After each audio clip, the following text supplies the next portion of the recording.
Hi friends, நான் Karaikal doctor Nishar. நம்ம collection சேனலை சப்ஸ்கிரைப் பண்ணுங்கள், ஃப்ரெண்ட்ஸுக்கு ஷேர் பண்ணுங்கள், லைக் பண்ணுங்கள்.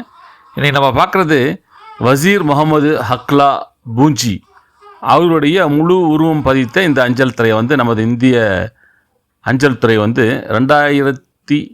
2024ஆம் ஆண்டு இதை வெளியிட்டிருக்காங்க.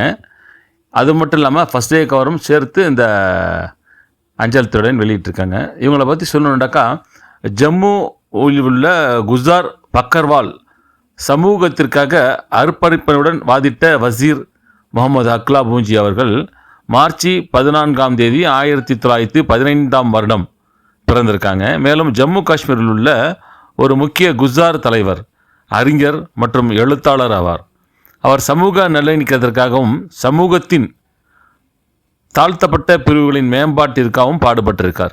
சௌத்ரி வசீர் முகமது ஹக்லா தேசபக்தி மற்றும் வகுப்புவாத நல்லிணத்தை ஊக்குவித்திருக்கார். மேலும் தேசிய ஒருங்கிணைப்பிற்கு முக்கிய பங்கு வகித்திருக்கார். குஜார் பக்கால்வால் சமூகத்திற்கு கல்வி கற்பிதிலும் வாதிடுவதிலும் கவனம் செலுத்தியிருக்காங்க. கோஜிரி மொழியை ஊக்குவித்திருக்கார். பாகிஸ்தானுடனான போரில் இந்தியாவை ஆதரித்திருக்கார்.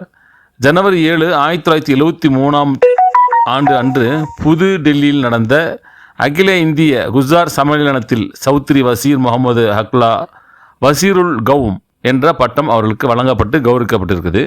அதன் நினைவாக இவர்களுக்கு ₹5 மதிப்புள்ள ஒரு அஞ்சல் துறையை நமது இந்திய அஞ்சல் துறை அவங்களுக்கு வழங்கி வெளியிட்டு கௌரவப்படுத்தியிருக்காங்க. அதை பற்றி கருத்துக்களை கமெண்ட்ஸில் பதிவு பண்ணுங்கள், ஃப்ரெண்ட்ஸுக்கு ஷேர் பண்ணுங்கள், லைக் பண்ணுங்கள்.